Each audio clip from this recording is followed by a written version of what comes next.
This is Chase Young from the Mommy Rebellion, and we're doing another one of these video podcasts because it works super easy for me. And today I'm with Althea Branton, who is the host of the wonderful podcast Brokenhearted. And she'll be telling you more about that today as we go on. And I just found out she's from Canada, so we're going to have a fun international perspective today. Hi, Althea. So lovely to be here. Thank you for having me. So glad to have you. So before we started recording, we were talking about what it was like when we first became moms and whether or not we wanted to join mommy groups. Shall we get back into that conversation to start? Absolutely. So the thing that I wanted to know more about was, okay, are there moms out there who are kind of feeling what I feel? Because you get bombarded with information as a new mom. Yeah, so you take the course, right? The pre-birth course. Okay, fine. Yeah, great. It doesn't prepare you for anything, for the record. But I just wanted to know, does anybody else out there feel this emotion salad that I'm feeling? Yeah. Is it okay to feel these things? Right? At one point, I decided something really radical, which I'm still seeing the repercussions of this decision to this day, and my son is 4. I decided 2 things. 1, I'm not listening to anybody. No more advice, no more sleep training, which I find, just for the record, is kind of like an American thing. We don't really have the sleep training thing up here because you actually get maternity leave. Yeah. That might be another conversation. Yep. Moving on. I'm not listening to anybody. And the second thing I decided was to take cues from my child. Mm-hmm. Figure out, okay, when does he fall asleep? He gets milk drunk after this certain time of day. So let's plan our days accordingly. Yep. And lo and behold, the craziest thing happened is we figured out a routine that worked for us based on him. Not the experts, not the mommy bloggers who are shiny, happy, able-bodied, cis-het white women that know everything. It just, do you know what I'm saying? Like it worked for us. And it was so freeing and so liberating. And I thought, why isn't everybody doing that? Figure out what works for you. Because really, the experts, that's what they've done. Mm-hmm. They have figured it out for themselves. Or they found something that sells, and that's what they're saying that they're doing. Ooh. I don't believe that all of them have it perfect all of the time. But that's just me. No, that is so true. And I love that. I don't pay that much attention to the experts. I do sometimes, like the Dr. Sears book was really helpful with my firstborn. Yes. Just understanding a bit more about attachment parenting, and we still pull it out if we need, if somebody's spiking a really high fever and we need to figure out how to do the meds for the weight, like we'll start for that. But I've got 5 daughters, and right now I've got 14, 12, 8, almost 7, and then our surprise child at 8 months. And she sleeps through the night, thank goodness. And I don't care when her nap times are. Like, we work around when she's asleep on someone, rather than having set, I've got the idea that she tends to fall asleep between 11 and noon, and she tends to want to go to sleep, right when I need to be making dinner. Like, I have these senses, but we're not rigid about it. And I'm just grateful she sleeps through the night, because I've certainly had daughters who have not slept through the night. And that, I think, is when you can get really sucked into all the experts, is when you get so sleep deprived. I don't know about you, but my world turns black. Like, all the color bleeds out when I get to a certain level of sleep deprivation. It's like, I just need sleep. Like, even chocolate's not gonna save the day. I just need sleep. I remember when my son was an infant and he was at that stage where, like, I was baffled at what sleep was, but I noticed that a lot of these sleep training experts were coming out of the US. And I thought, this is curious. Like, I was looking for Canadian ones and I found like one out in BC. it was really, really random. And I thought, why is this coming out of the US so hard? And then I realized, wait a minute, ding.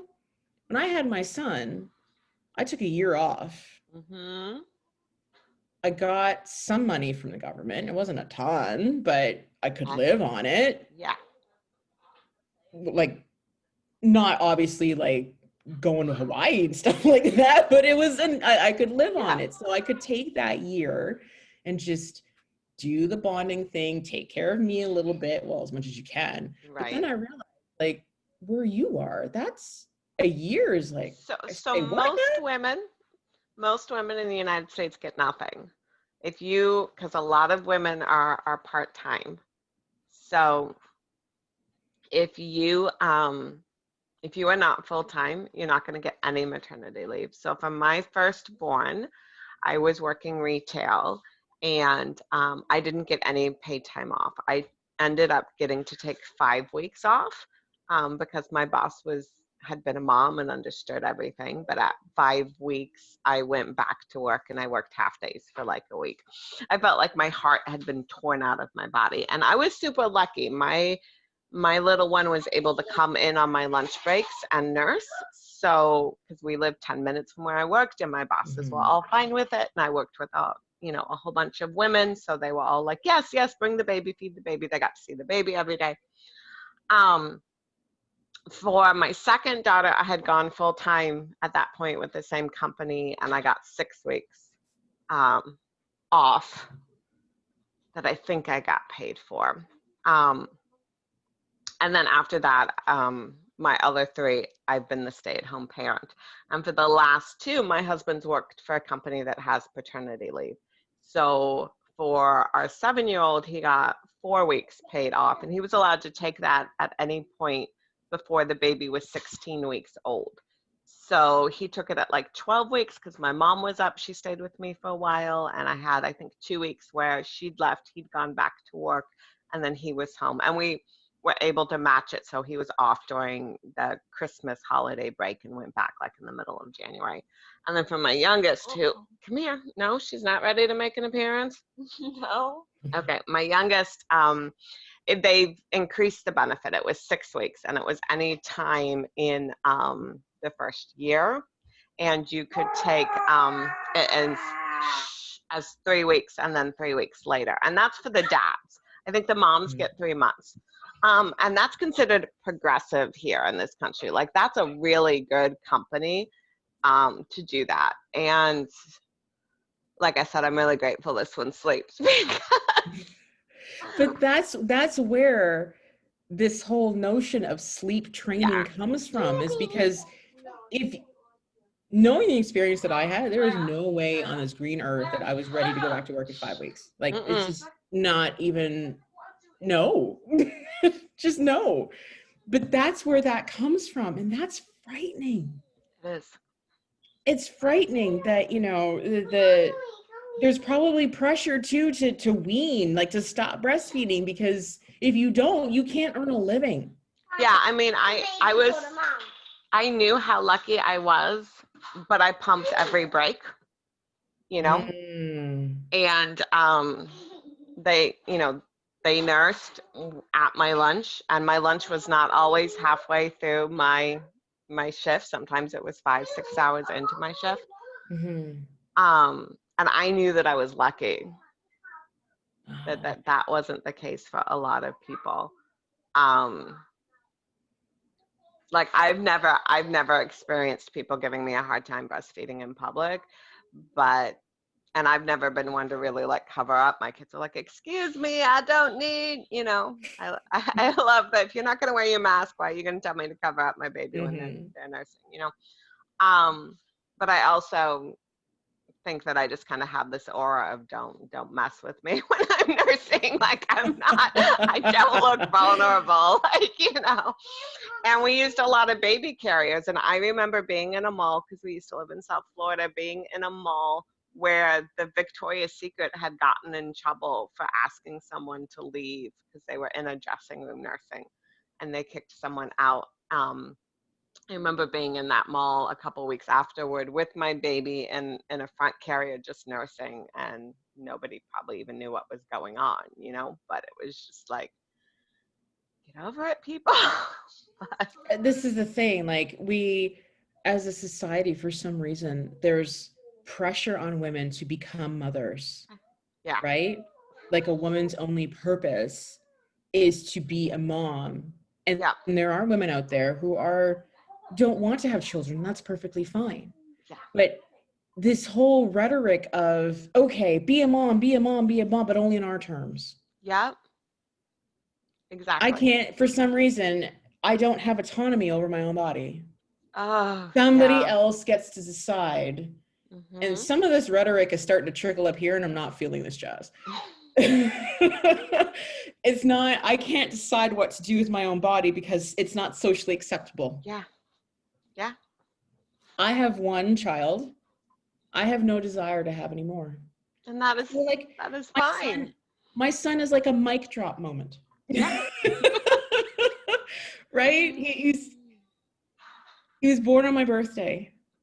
Oh, wow. That's special. That was a fun day. In some ways, that might have felt like it took some of you away. It did a little bit, but I call him my gift.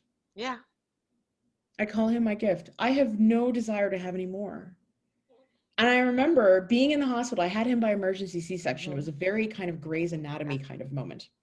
So 4 hours, I'm in the birthing room, which was very nice, by the way. And I didn't pay for anything. Yeah. Mm-hmm. Cost me nothing. Putting it out there for posterity. Yeah. I'm in the birthing room. The nurse is cleaning him up, and he's so adorable. He's so precious. Yes. Can I just have some more morphine, please? And she says to me, with the 20 staples in my nether regions, when are you having your next one? And I said, can I get through the day first? Yeah, exactly. I remember my firstborn had a lot of jaundice. She had a subdermal hematoma on the top of her head, which means she had a bump on her head. I think it's because they asked me to push too soon, and I spent 3 hours pushing, and having had other children, I was not ready to push yet. But anyway, we had to see the pediatrician every day because her jaundice levels kept going up. Mm-hmm. And I remember him saying, and so they weighed her every day. And I remember third or fourth visit, and he was like, you know, an average baby, we're happy if they gain half an ounce a day. Your child is gaining 2 to 3 ounces a day. So I'm assuming the breastfeeding is going fine, Mama. I'm assuming you're having no issues there. I might have been. We didn't even check, but I'm assuming. And I take 6 more just like this one. And I was still kind of in shock. Like I had babies with midwives or home birth. So she didn't get seen until she was about 4 days old by the pediatrician, which was when they diagnosed the jaundice. And I just thought that, looking back at the photos, I can go, oh yeah, she was orange. But at the time I was like, well, this is just my baby. Like, don't know any better, especially on the first go around. But yeah, I have. But then when you get to a certain size, people are like, whoa, you have how many kids? Like, so there's the opposite end of that too. I don't tend to get it in public. Like when everyone sees all my kids, I'll get that they're all girls. Yeah, they're all girls. Talk to my husband, not my, not my. This is the thing. It's the way it is. Did you think I ordered them out of a catalog and I could pick, They might not all be blondes. We might have had red hair if I could have ordered. But I've got plenty of friends that I know who have, 4 more, because 4 seems to be the once you get to 4, you're a large family. Even though like in the 1950s and 60s, that's what everybody had, like that station wagon with the 4 kids, 2 girls, 2 boys, like that was the perfect thing.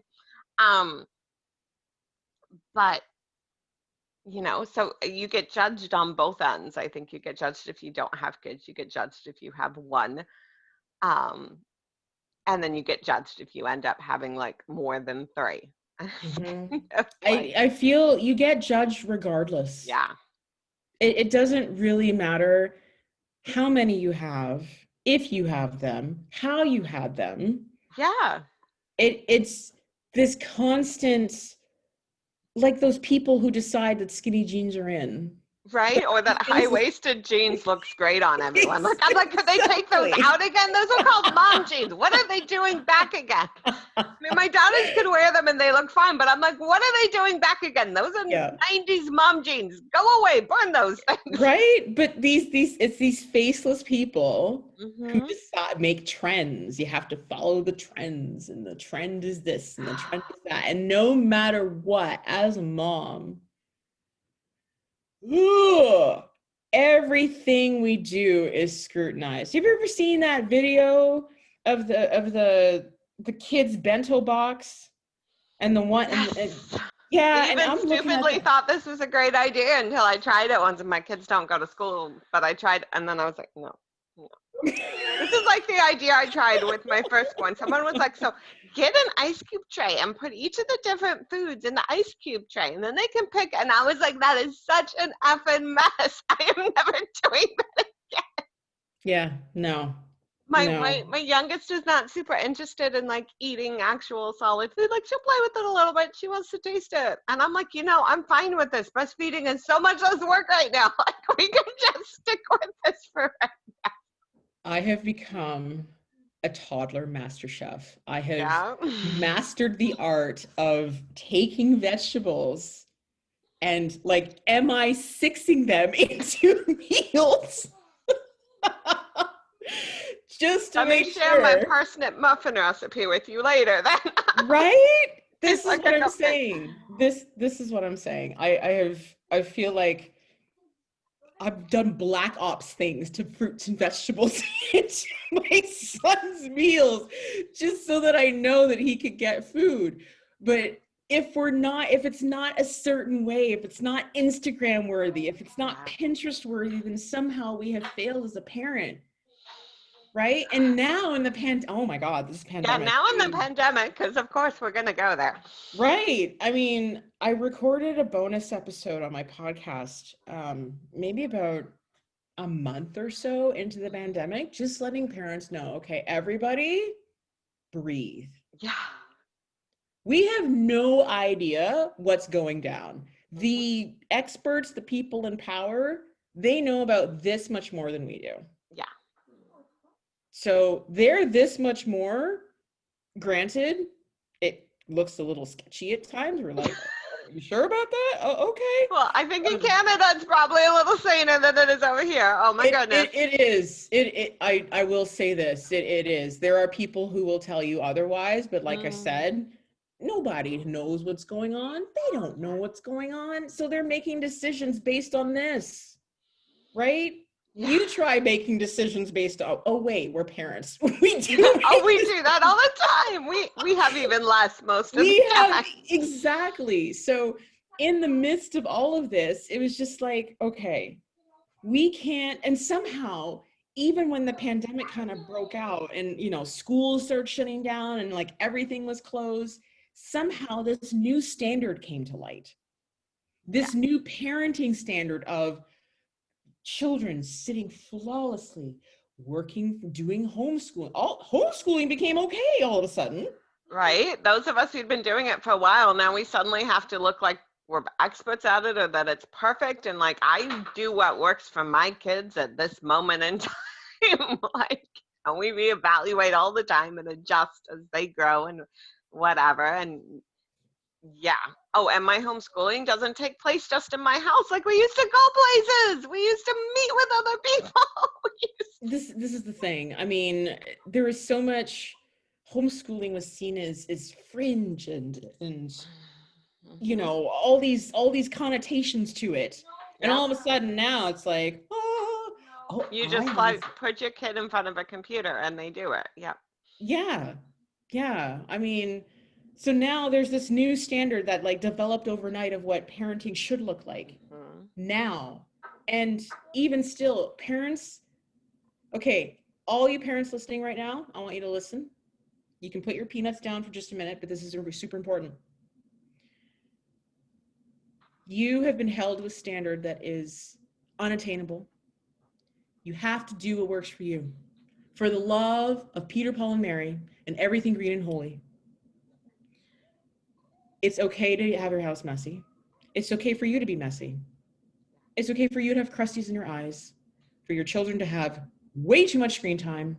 I have seen hours of Daniel Tiger's Neighborhood, of PJ Masks, of Paw Patrol. And for the record, PJ Masks, I don't understand when they find a crime at 10 o'clock in the morning, why do they have to wait 12 hours to go solve it? That doesn't make any sense. We have to stop pressuring ourselves to be flawless. We need them to be alive. We need to keep our family safe. Nobody's talking about what our kids are experiencing, what they're feeling, emotional awareness. No one's talking about that.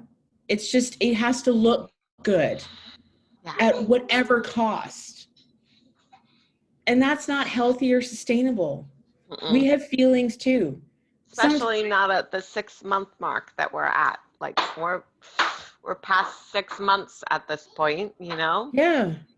We can do hard things, but we can't do impossible things. So stop trying to do impossible. This is the thing. I mean, Canada is now entering a second wave. Yeah.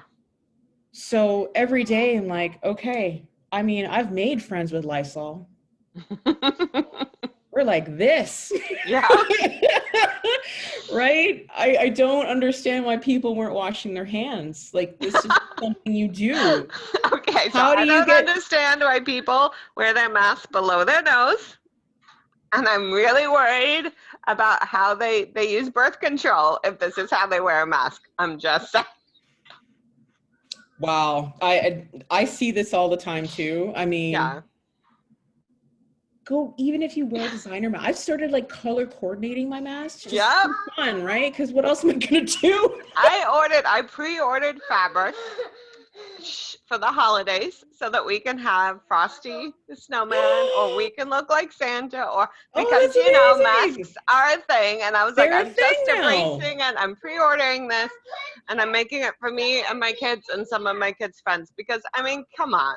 We just got to embrace it. This is the thing. Like, we can take steps to eradicate it, or we have made this normal now, right? We've made it normal. Like, when is plague normal? And now that we've seen these fringes come to life, right? Yeah. You know, the extraterrestrials, they're holding on to the cure. So we got to make nice to them to give it to us, or the people in power are going to put chips in our heads. Well, if you really want to watch me, look at coupons of different grocery stores. And if you really want to watch me Google banana bread recipes, go right ahead. You want to see my browsing history? Go right ahead. It's a 3 to 6 year old dream. Find out when Netflix is going to come out with a new show for my kids. Right? Do you want to see how much Peppa Pig that I have watched in the last year? This is really of interest to you? Which I do like that show, by the way. I find it as a parent, you can appreciate it. They make some stuff for you, which I do enjoy that. Yeah, I like, you may not have done Frozen, but Frozen 2, I love Frozen 2, where Olaf is having it. I'll understand this when I get older, and my kids are like, no, you won't. No, it doesn't make sense. My son loves Frozen. Yeah. Loves Frozen. And some of his extended family members expressed concern for his love for Frozen. And I was like, What's the problem? Back off, people. Girls in power. You've got a problem. This is the thing. It was more like, okay, he likes something that's feminine. And he sings along to it. He's 4. He started, it was the first Frozen that he got really into. So Anna and Elsa and Olaf I watched that movie on repeat. Right? I can karaoke Let It Go like you don't understand. I flew with this one to New Zealand when she was 3, and Frozen was one of the options. And all the way home, she watched that movie on a loop. On these 12-hour flights, and she would shake me awake every time to say, Mom, they said sandwiches again. Isn't that funny? They said sandwiches. That was her favorite song, that they said sandwiches instead of, and then Jinx. Anyway. Yeah. It was something about Frozen that has just captivated my son's mind. Like, he loves it, loves it. Do I feel concerned that he loves Frozen? Absolutely. Trolls as well. Trolls. You watched Trolls on the way there, but then you discovered Frozen, and that was it. You watched Frozen on a loop. Trolls World Tour has a great soundtrack. I just want to throw that out there. I thought I was watching Frozen. Trolls. No, you watched Frozen all the way home. No, she'd make me restart it. She'd wake me up to restart it, and she'd wake me up for sandwich. And you taught me how to restart it. I think I did, yeah. All right, go play. And then you fell asleep. I probably did. I was exhausted. 35 hours of travel is exhausting. You were asleep while I was just clicking it. Go. We haven't seen Trolls World Tour yet. Oh, do watch. We will. The soundtrack is something that grown-ups will definitely appreciate. Yeah. What? Yeah. Trolls World Tour. It hasn't come on any of the streaming services we have yet. Go. What's Trolls World Tour? The second Trolls movie. We like Nomeo and Juliet and Sherlock Gnomes, which is also Elton John music. So just throwing that out there. They're a little older, but we really like them here too. Okay. Definitely gonna check them out. Yeah. And Nomeo and Juliet is close enough that when my 12-year-old this week had to watch the famous Romeo and Juliet balcony scene, and I grabbed the globe so she could see how it's actually done. She was like, "Oh, I remember those lines from Romeo and Juliet." And I'm like, "Okay, cool." It's not your old. This is your second oldest Lorelai. Go. I love you. No. Yeah, I said my 12-year-old. Who cares? Someone's having a birthday on Sunday. She's all excited. Just a little. She has really interesting counting. It's 4 days, right? Because you're not counting today or your birthday. Is that how this works? She still has I don't count today or my birthday. So you're just counting the days. Count today. It's really complicated. I'll say if I didn't count them today. Otherwise, it will be not counted today on the birthday. Okay, why don't you go to the calendar? Just says 4 days. Until it finally explodes. I like sleeps. I like counting how many sleeps it is till something. That makes sense to me. We do that for Christmas. We usually start around like 100 odd days. And it's days. It's called days. I was shocked. We made it to October before people started singing Christmas songs in my house. That usually is like, we usually are lucky if we get to September. Yeah, and we've already had discussions about Santa. Yeah, we've been known to have Jingle Bells being sung in April while walking downtown before. So, why not, right? But that's about what you gotta let go of as a parent, like if they're happy. Doesn't matter, right? It's more like, why do we have to conform so hard? And what are we conforming to? Because they come in with their own personality, and they come in with their own things that they're working on in this lifetime. And it's not a reflection of you as a parent. That was something that I really had to learn to let go of.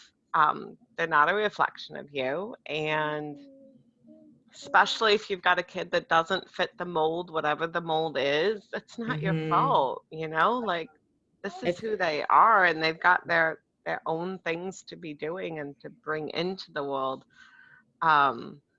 And we as society just needs to learn to adapt and change so that they can fit into it, you know? It's our job as society to flex, not try and force our kids into these boxes. No one wants to be in a box. No, we don't have boxes in our home. Well, we have boxes that they play in, but not like exactly.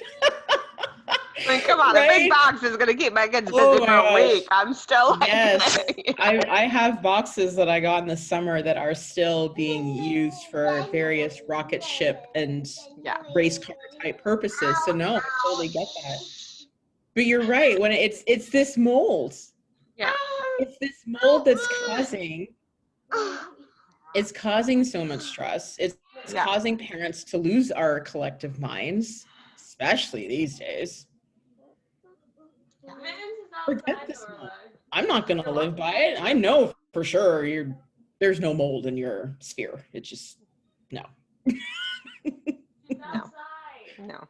Which is really interesting because my life work is around boundaries. So I get a daily practice in that.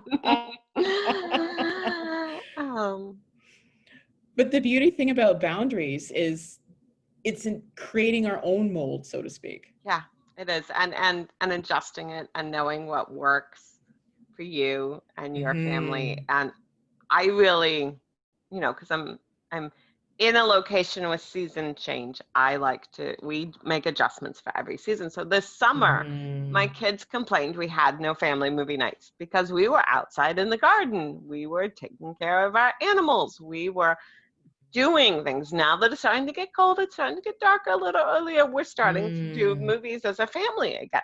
But that's just, you know, part of that seasonal, you know. The streaming services can email me all day, every day. I'm not going to try anybody's free trial in the middle of the summer because we won't even turn it on, you know. Talk to me, you know, after Christmas. Then I'm all for new content, you know. Yes. We're staring. I've never seen Game of Thrones, but I love that saying winter is coming because in Canada, like, it comes with a vengeance. So yes, we stare down the barrel of 6 months of snow every year. Yeah. So you're right, when it is warm outside, but now I'm teaching my son that, you know what, you can go outside no matter what the weather is. Yep. We're not gonna discriminate against, like, one day we went to play in the rain. And there had just happened to be like 3 rainbows in the sky when we were playing in the rain. So he knows that, okay, if it's minus 20 outside, you're just going to put on a snowsuit. Yeah. If it's 30 degrees and hot, we might exercise a little caution, but, you know, if it's cooler, warm, you know, beginning of the day, end of day, we're still going to go outside. Like, the elements are the elements. And you just wear layers. Yeah, you just dress accordingly, but the weather is the weather is, you know. Not right now. Why? I'm not having that discussion with you right now. Yeah, and we do that too. We've got animals. We've got right now we've got pigs, and we also have a whole bunch of chickens, ducks, and geese. And so someone has to, and turkeys. Yes, it's not quite American Thanksgiving yet. We still have turkeys. Don't worry, our Canadian Thanksgiving is a little over a week away. Yeah, I thought it was coming. And so somebody's got to go out multiple times a day. You know, that's just go the other way. It's okay. You're not her parent. I am. I was running now. No, she wants to chew on it. Go give her an icy. Thank you. I do miss play dates. I got more work done with our play dates. I'm just going to put that out there. Having more kids at my house is easier for me than just my kids. Just going to put that out there. I don't know if you find that true with your son or not. But. Yeah. We would make arrangements, you know, to meet some friends from school, but now not so much. We have a couple of families that are as cautious as we are. So we will do outside play dates with them. Yeah. And my kids are in Girl Scouts, and that's still going outside right now for the moment till the counties start going yellow, which I can see is happening because the numbers are going up. So right now, for the moment, probably not by next month. Yes. And then I'll all move virtual. That is the thing that I really feel like people are not taking into any kind of consideration, what all this screen time, because I think screen time was too much anyway. And this year, I mean, and I'm not saying this in a sense of judging parents. You do what you need to do. You do what you need to do for your kids' schooling. But I think there's going to be repercussions simply on the screen time. Yes, we're probably going to have to go virtual again. I know, not your favorite bit. That is a collective cry of pain. I have to pay attention to everything. I know, you don't really like virtual. But that's partially because your sister is in your troop too. And trying to have the three of us on a video at once can be a bit messy, huh? She is in the same troop, right, Ronald? I used to be concerned about screen time. No, Belle was in the same troop as me. Not anymore. Yeah. Not anymore. It's just, there's no way, right? Yeah. There's no way. I mean, I do what I can to balance play, like actual play. Let's play with some blocks. Let's build with the train set. Let's go outside. Yeah, even if all we do is sit outside, that's okay. Let's just go outside for a while. Yeah. In the springtime, we would go on adventure walks where we would look at leaves growing and bugs on the ground and flowers, and we would talk about like, hey, look at the flowers, look at the trees, look at what do you see in the sky. So, what are we gonna do? Right? I mean, it's inevitable. But at the same time, I don't think we as parents don't know how much freedom and power we actually have. Yeah. We don't know how influential we can be if we just decide for ourselves what is going to be best for our families. Yeah. Yeah. Because like I said, the experts are this much ahead of us. So yeah, there were guidelines on screen time, like not too much, don't do this, don't do that. But since everything has kind of been collectively thrown out the window and they're this much ahead of us. I think it really depends on your child. I can certainly tell when my kids have had too much screen time. And so then I try and rein it back a little bit. But and it's also what they're watching, right? I mean, well, that's exactly what it is. And for me, it's mindless screen time versus learning something versus, we do a lot of YouTube, which I know a lot of people kind of frown upon, but we're not doing unboxing crazy videos. We're learning about someone's farm, or we're learning about this new plant, or some of these videos are so random. Right. So random. And it's great when my kids have weather questions to be able to go, what's lake effect snow, and go find someone who not only has graphics to explain lake effect snow, but then we found someone who's randomly driving home near Buffalo during lake effect snow, and we could see how there was nothing, and then suddenly he can barely see, my kids were able to viscerally get what lake effect snow was, thanks to these things that didn't exist when I was a kid. Yeah, it has its, you're right, it has its place. I mean, my son has just discovered Sesame Street.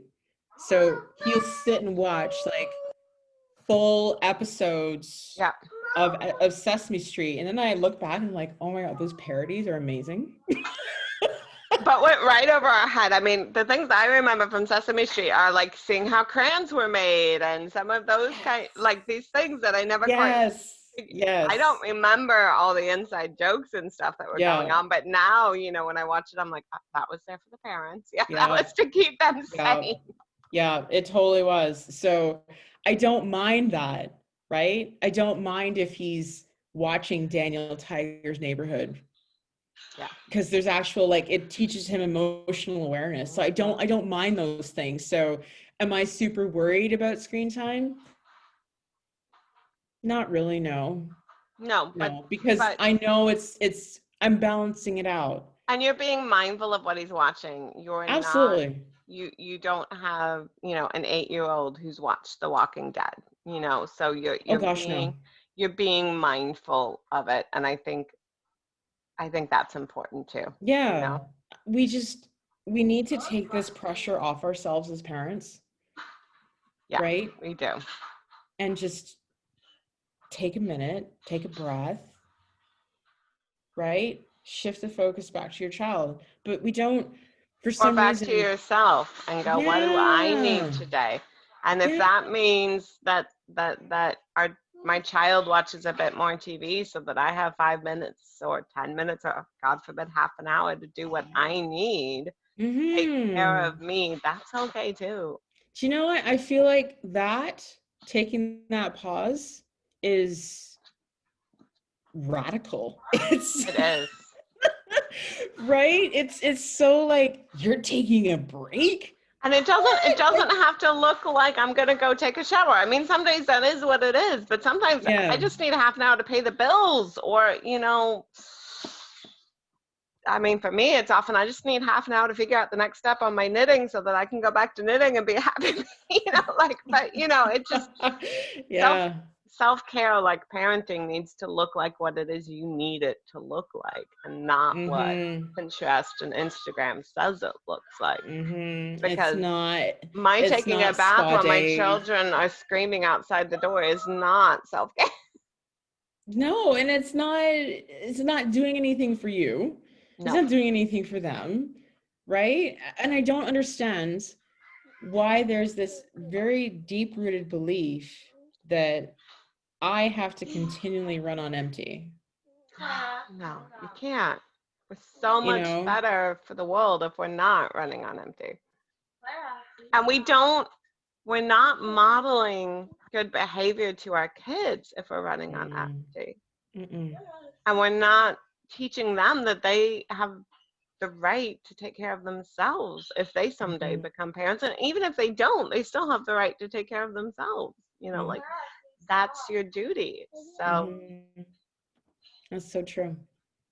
That's so true. We have been gabbing for quite a while. This has been such a lovely conversation. Such a lovely conversation. You are welcome to come back at any point. Thank you. It's always fun to talk to grown-ups. It is. It's amazingly fun.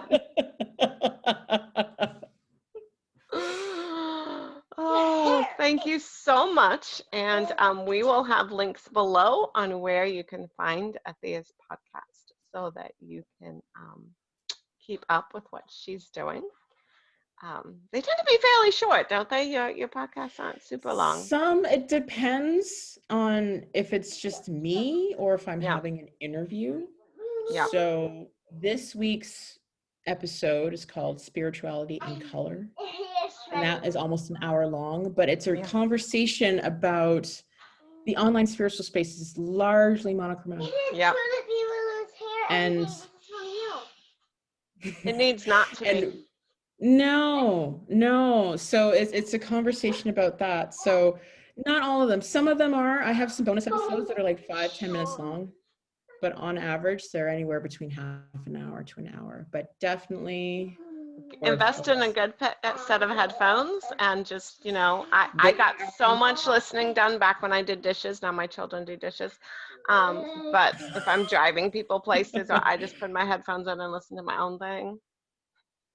Yeah. How I get back for the record, definitely not safe to have playing loudly when there are children around. We do talk about very grown-up subjects and sometimes drop some words we're not saying today, only because this is going on YouTube. Otherwise, I'd be happy to say that. Words that we use for emphasis. Yeah. Let's call it that. But they are raw, real, unscripted conversations, and I'm immensely grateful and proud of my podcast. And it gives you a chance to be a mom too and be a human. It gives me, yep. Yes.